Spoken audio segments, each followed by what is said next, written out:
What's up, Temple? What's up, Philly? What's up, world? Welcome to Philly Famous Podcast. I'm your host, Greg Holdsman. The show highlights Philly's most dynamic creators and leaders, and we've featured both legends and up-and-comers from the worlds of sports, music, business, and activism. You can learn more about the podcast, including the 80-plus episodes that we've published on our website at phillyfamouspodcast.com. My guest today is the founder and CEO of the plant-based fast casual restaurant chain, HipCityVeg. She also owns Bar Bombón and Charlie was a sinner. It's my pleasure to welcome on one of Philly's top entrepreneurs and visionaries, Nicole Marquis, to Philly Famous Podcast. All right, Nicole, how are you? I'm doing well, thank you. Thanks for coming in the snow. And this won't air for a couple of weeks, but for my listeners out there, it was very snowy today. So thanks for coming. My pleasure. Thank you for having me. I just mentioned in the intro the 3 restaurants that you own and have founded. Hip City is the most prolific of them. How many do you have now? We have 5 HipCityVeg's, and then we have a Latin-inspired bar called Bar Bombón, and also full-service restaurant. I worked hard on that pronunciation, by the way. Yes. It's bun. Yeah, it's sort of like the bonbon, like the French Yes. bonbon, same idea, but with an M first. So Okay. Bar Bombón. And you have 5 Hip Cities. 5 HipCity's, and then we have Charlie Was a Sinner, which is a sort of like moody, dark cocktail lounge. So how do you spread your time between all those restaurants? I have a big team, Okay. really big team. We have over 200 employees. I have a fairly large corporate infrastructure to prepare for further expansion. So we have such great talent on the team. That's really, how we're able to run, maintain quality, and then expand. So how many of the restaurants are you at every single day? I'm stopping in, if Katie lets me, who's with me today, I'm stopping in probably 1 or 2 restaurants a day just to check in. If there's a problem, I'm there, for a whole day, a whole week if needed. But we have a really wonderful regional manager and VP of operations that helps with that too. And then I'll go to DC a couple times a month now that I have a 19-month-old. It's a little bit Congrats. more challenging to go down. Thank you. So all the restaurants are vegan, is that correct? That's right. So what came first for you, being an entrepreneur or being a vegan? Oh, that's a great question. Becoming vegan was really the impetus for creating HipCityVeg. So I would say I was vegan first, and then came up with the idea to build HipCityVeg and expand. But, I sort of dabbled in business when I was younger, a little bit here and a little bit there. What was your first entrepreneurial pursuit, if you did it when you were younger? I think definitely the first one, I was about 15 or 16, and I created, I was a ballet dancer, and I asked the woman who ran the dance studio if I could rent space to throw birthday parties, because I saw that a lot of the parents there wanted their kids to have a really fun birthday party theme. Okay. So I did like superhero birthday parties, ballerina birthday parties, and I think it really struck me the first day that I threw the party. I charged a certain amount, and then I purchased pizza and props, and at the end of the day, I was left over with $20, and I was like, I just made $20. And that was exciting for you. That was so exciting as a teenager to do something that I loved, be really creative, and then make a little money at the end of the day. And I made people happy with the party, so it was really fun. Where do you think you got that entrepreneurial instinct? My family and I, we were talking about that because my parents both, my mother was a teacher, she retired, and my father is a nurse practitioner. So they would always say how they're sort of risk adverse. They don't really jump into like very risky financial things. They like stable security. So I don't know where I got the risk taking. You live more on the edge. Definitely. Okay. Yeah, very much. But I think, my mother's super creative. And as a teacher, she had a lot of leadership role in the school. My father is, very independent, very, has strong opinions. He's outspoken. So I sort of learned that leadership, confidence quality, I think, with my parents, even though in business or in finances, they would never, take a big risk or anything. Mm-hmm. Yeah. So growing up, what female entrepreneurs did you most admire? Were there any? That's such a great question, because I think, 30, 20, 15 years ago, there weren't as many to really look up to. I mean, Hillary Clinton was definitely, I could see that she was playing a really impactful role in her work as a first lady. So we were seeing that growing up. But, definitely I was, more interested at the time, looking at Madonna, yeah, and like music videos and stuff like that. I'm probably dating myself a little bit, but well, I think that musicians and artists can be considered entrepreneurs in their own right. Oh yeah, absolutely. So, what do you think are the advantages and disadvantages to being a female in the business world? Yeah, if you had asked me, I don't know, a couple years ago, if there were any differences, and on panels, I've been asked this question a couple times, and I would always answer sort of naively, there's no difference between male and female entrepreneurs. You just have to put your head down and do the work and keep going. And I don't really notice any gender biases, right? So that's how I would answer it. And now, after having my son, it's totally different. And my eyes are really open to all of the challenges of being a mother and a woman in business, mm-hmm. because, a very demanding work schedule doesn't always go hand in hand with raising children. I always think, wow, I have my entire corporate team is female ran, and we're all going to have, a lot of us are having children or mm-hmm. going to have children.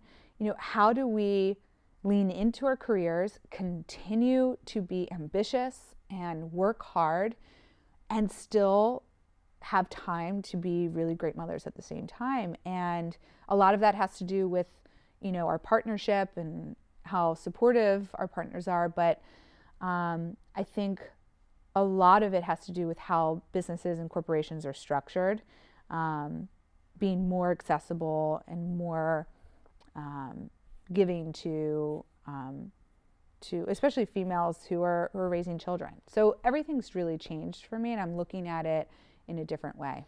And that was intentional for you to hire an all-female corporate staff?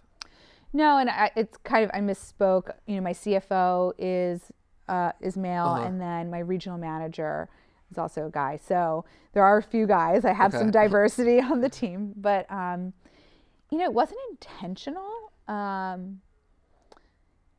guess there are just certain qualities that I look for in the interview process. Super collaborative. I really look for self-starters, people who are excited about building something from nothing, because most of our departments need to be built that way. For instance, our HR department, we didn't know what to do. So Danielle, who came on board, really started from scratch. And I think, work ethic is something we really look at in the interview process. And it just happened that it ended this way. They're more female traits? No. No, yeah, it just happened that I think they're both female male traits, but it happened that, our team ended up being primarily female.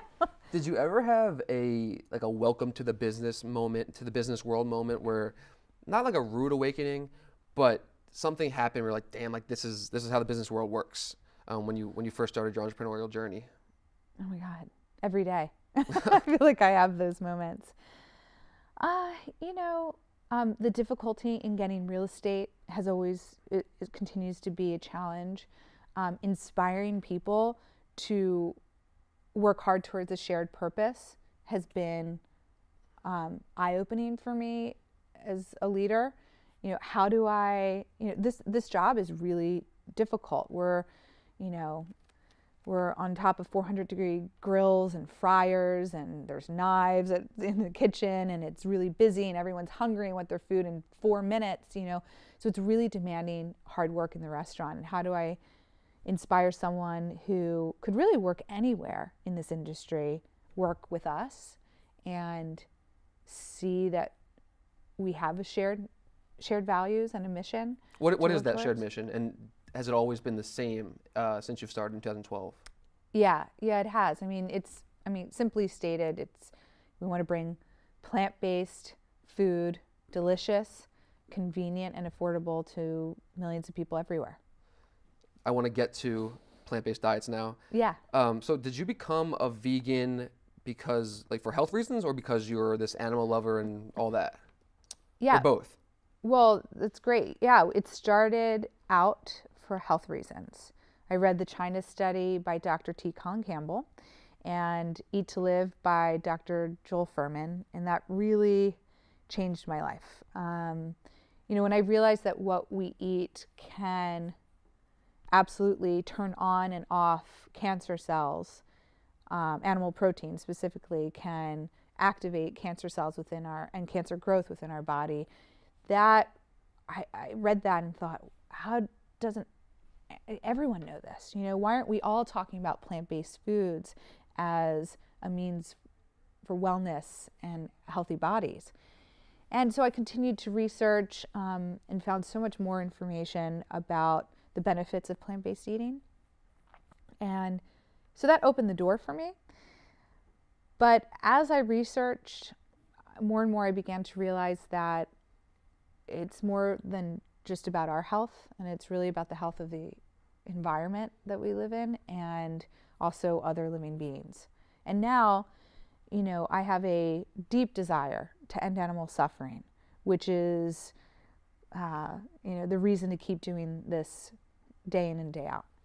What changed for you in your life when you went plant-based? Like, in terms of was it your body? Was it your attitude, mood, energy, all that? You know, not to get too, like, you know, new agey, but really it was a spiritual awakening for me. Okay. When I started eating fully plant-based. One, my body just felt I was eating clean. I lost a lot of weight. And I wasn't really that overweight, but I, you know, trimmed down. I had so much more energy. I could, you know, wake up easier in the morning. I didn't have headaches. I didn't crave things like I used to, where, you know, if I get hungry, it's like I have 5 minutes to eat or I'm going to be like a total monster. I didn't have that like I did before. But then I saw how it transformed my father's life. Within 2 months of eating plant-based foods, he not only lost 25 pounds, but he was able to safely eliminate all of his medications, including his high blood pressure medication, and completely put his type 2 diabetes into remission. So everything I had been reading, I saw right before my own eyes with my father. And then my mother followed along, and she also lost, I think, 25 pounds, and she had horrible arthritis and was able to reduce symptoms of that because a lot of the foods she was eating was causing inflammation all over her body. So it was more than just what I had been researching. I was seeing this happen every day. So you were seeing firsthand the correlation between what you put in your body and I guess you said his type 2 diabetes went into remission. So you saw that correlation between disease and food right away. Absolutely. I mean, this is not, you know, wishful thinking. Like, this is real science, and it changes people's lives. My father was a different person. He didn't have to take blood pressure medication anymore. He didn't have to he was about to go on insulin injections, and he was able to avoid that and get off of his diabetes medication, the pills he was on. And when he went to the doctor, he said, I just stopped taking this and everything's fine. The doctor said, well, keep doing what you're doing because it's working. You know, it's not something that the medical industry really suggests because, you know, doctors are there to prescribe medicine. They're medical professionals. But it is definitely, there's an awareness that's growing, and I think I'm seeing it's for the better. And that's what makes me so proud about Hip City. You know, people are going in and they're having a crispy Hip City ranch and going, I can have that crispy chicken sandwich that I've always loved, but it doesn't have to have cholesterol or animal saturated fat. Oh, wait a minute, you know, let me try that. Let me try the green smoothie. Oh, I can have spinach this way. And then that just opens doors for people to healthier living, I think. So you never miss real meat? No. Never? No. I mean, you know, I don't have to, because I'm eating all of it in a familiar way. It just happens to be plant-based. So when I crave buffalo wings, you know, during like, you know, Super Bowl Sunday. Something like that, yeah, you know. And I love that tangy, spicy with the like creamy blue cheese. Well, I go to HipCityVeg, and not to keep plugging, but I go to HipCityVeg and I have a buffalo blue crispy sandwich.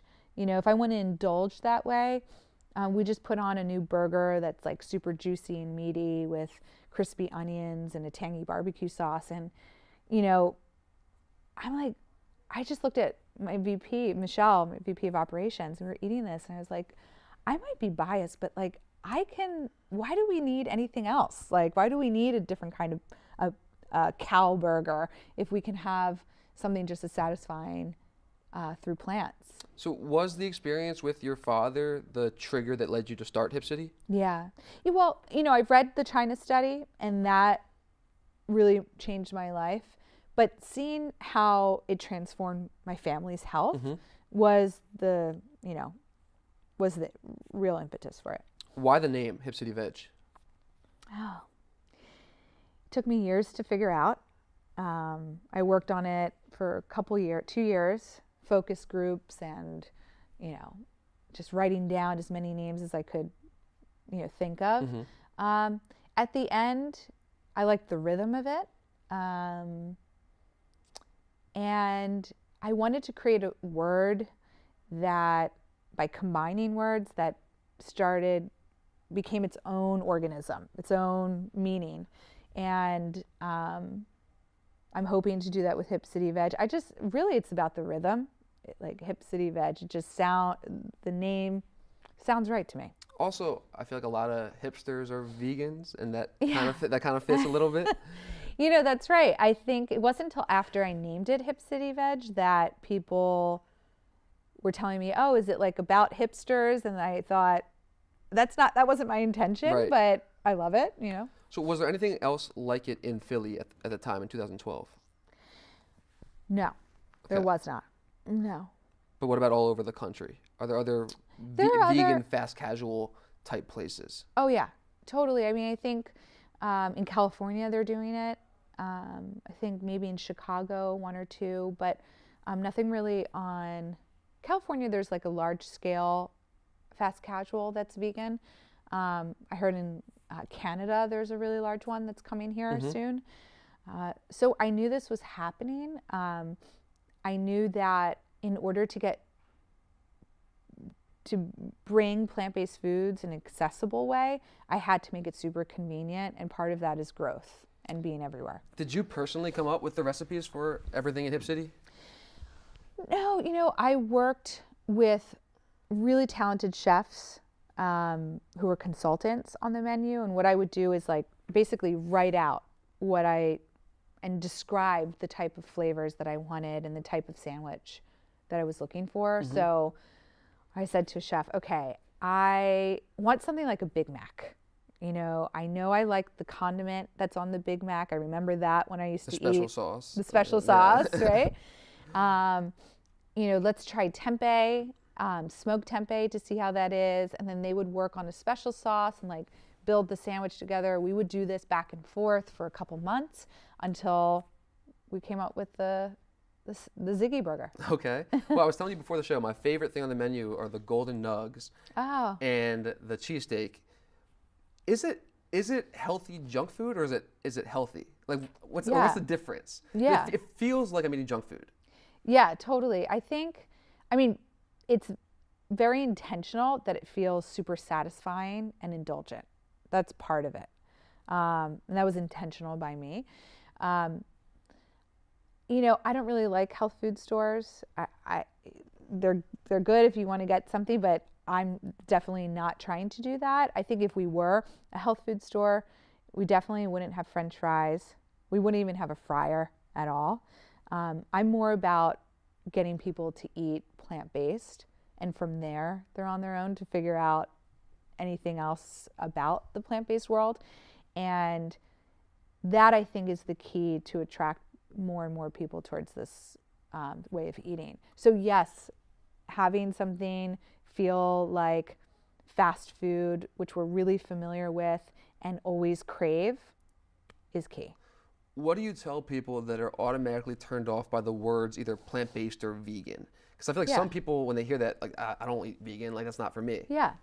Yeah, I think we still come up against that a lot in the business and marketing, but it's changed dramatically. So 5 years ago, I didn't say the word vegan on the website, within the restaurant, on any marketing material, because it had such a negative connotation. People really thought hippy dippy, rabbit food, you know, sprouts and grains, something that doesn't taste good. Tofu. Yeah. Tofu that's bland, who wants to eat it, weird texture, or it was very heavy with like ethical issues that no one wants to hear about factory farming when they're going to order lunch. It's just not the right time to talk about it. So I knew that I had to just be very minimal. I'm a minimalist at heart, so that was easy for me to just one word, like one sentence. HipCityVeg has an all plant-based menu. That's simple enough, you know, and then let the food and the flavors really speak for themselves. Where in your entrepreneurial journey do you feel like you are right now? Do you feel like it's all just begun, or you're in the sweet spot of your career? I feel like it's just begun. And I've been doing it for, 7 years. And then 4 years before that, I was writing a business plan and a financial analysis. So really for the past decade, I've been devoting my life to HipCityVeg and to this plant-based movement and everything that brings with it. But I still feel like I'm at the beginning. Mm-hmm. We've grown fairly slowly compared to our competitors. That's deliberate. We want to make sure we're doing it right. Also, just there was an organic growth about it that felt right to me. But now we're really poised for an expansion. What are your strategies to expand? Well, going to DC was a huge learning lesson. I opened just one location in DC, and I sort of overestimated or underestimated my home field advantage. I just thought, because of the success we had in Philadelphia, I thought, okay, we'll open in DC, we'll do this all over again. And I realized, wait a minute, I'm moving so far away from the founder role into the CEO role, which is much more strategic. Many different qualities you have to exercise in that role. And now we have to market, because before what we did was we presented a product that was in high demand and you couldn't find in Philadelphia at the time. And so word of mouth is the best marketing you could possibly have. And so then going to DC, where they had so many options, so many fast casuals, I really had to go in with a different strategy. And I think it took me about a year to figure that out. And so now we're going to open another. And we know that we really have to market differently. In DC? Mm-hmm. Wow. Yep, in August it'll open. So we know we have to market differently. We need to have, even more focus on our social media, more focus on even traditional marketing, which I never thought we would go into. But it's fun. It's a learning experience. But I have a lot of great people that are sort of guiding me along the way.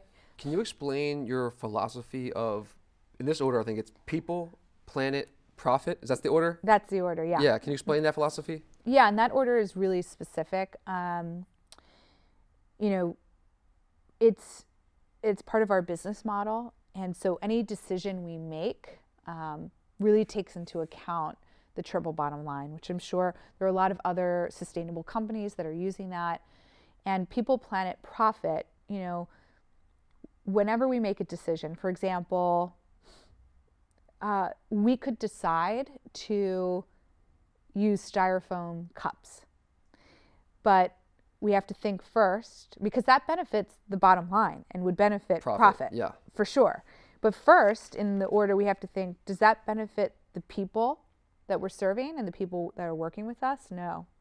Does it benefit the planet? Absolutely not. So then we can't make that decision off of profit. And so the order is like very specific when you're making business decisions. And that's not just to keep me in line with our principles, but to keep everyone else that's making decisions on the company and in the company, that sustainability and the welfare of the people we work with and our environment is number one. So sustainability is at the forefront of your mission, and yeah. So going along those lines, what's most satisfying or fulfilling about your job, and what's most frustrating? I think what's most satisfying is being in HipCityVeg and speaking to a guest who comes in that says, you know what, Nicole, like, I had this problem with my health before, and I just happened to stumble into HipCityVeg, try the green smoothie, and I'm making green smoothies for myself now every morning, and my cholesterol is lower. I've replaced, my bacon and egg sandwich with the smoothie, or I go into Broad Street HipCityVeg for a sandwich, and I'm noticing a big difference. And now my husband's starting, or my brother's starting, whatever. That kind of domino effect is really powerful, and I think that's what's most fulfilling. But also, just as fulfilling is seeing the people I work with really get excited about their careers and have like such fire about advancing their own professionalism and moving up in the company and starting as a line cook and then being a regional manager, and seeing that growth that's so satisfying. I love that, like really creating opportunities for all the people that I work with is, I know if they're succeeding, that means I'm succeeding. So I'm like, it's a two-way street, it's a win-win. Is there anything frustrating? Oh yeah, every day. Oh my God.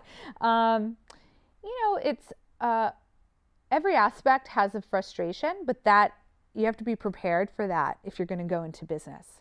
And I think if you have they say like a thick skin to really deal with adversity on a regular basis, you're having confrontation on a regular basis because you're protecting something very important.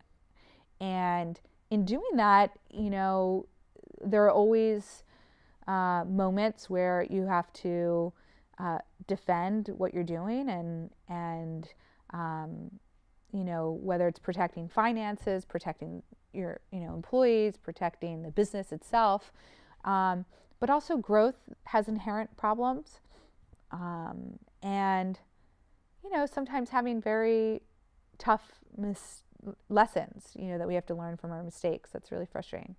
We're going to shift gears a little bit. Okay. This is a more complex question here. So if there was a movie made about your life, which maybe there will be one day, what's the one scene in that movie that absolutely cannot be left out for people to fully understand really who you are? That is a big question. Yes.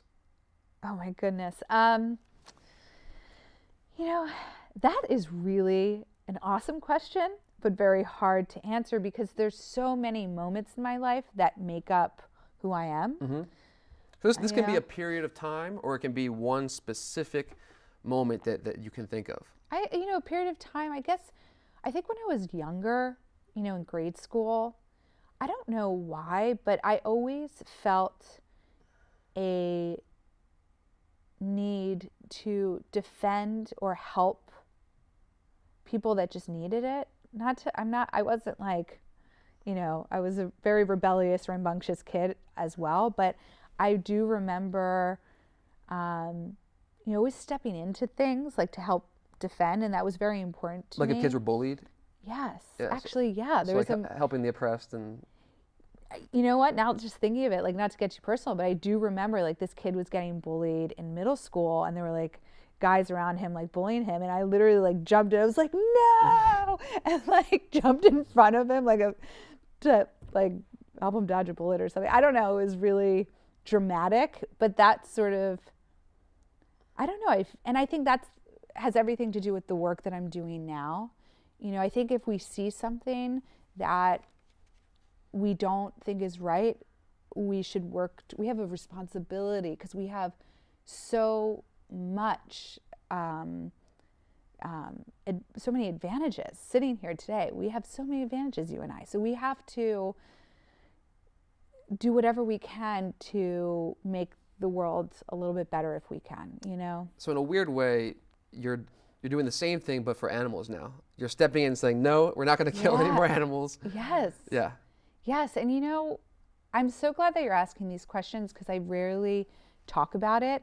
The company is really about embracing everyone and being very inclusive. So you don't have to be vegan to eat with us. You don't have to be vegan to work with us. We're not about pushing and pressuring people to do anything like that, but we're about, and the company is really just about good tasting food. But on a personal note, I have a deep desire to change what I think is wrong with factory farming and what's wrong with our environment. Factory farming accounts for more greenhouse gases than all the cars, trucks, power plants, airplanes in the world combined. That's really powerful. I don't have to change a light bulb to be more sustainable. I don't have to take my car off the road, or all I have to do is eat more plants. It's that simple. I'm trying to listen really closely because I have an exam on Friday in the environment. It's called the class, and we're learning about greenhouse gases. So I'm trying to keep this in the back of my mind. Yeah. So we're going to shift gears to Philly more specifically. Yeah. How did growing up in Philly, help shape you today, who you are today?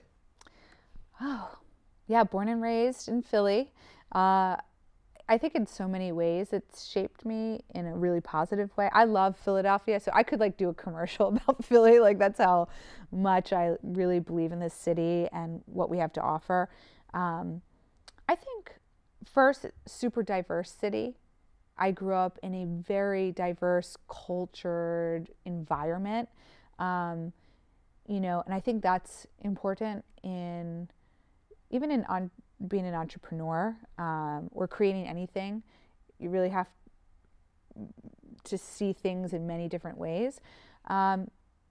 Philadelphia is also super artistic, and I believe we have some of the best food in the country. I know a lot of people would think that's a bold statement, but I don't disagree. I know. I travel everywhere searching for great food to see what's out there, and I always crave the food at home. At the end of the day, I'm like, we have amazing chefs here. We have amazing restaurateurs. The food, I think, can rival any other major city. And that multiculturalism fits into the food landscape. There's Chinatown, there's great food in Fishtown, Italian food, and there's West Philly where Hip City is located. And so important.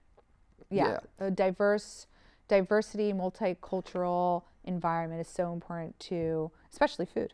Where does Philly fit into the more progressive food landscape in the way that Hip City is progressive? I mean, Philly is, definitely standing tall next to even LA and New York for plant-forward food.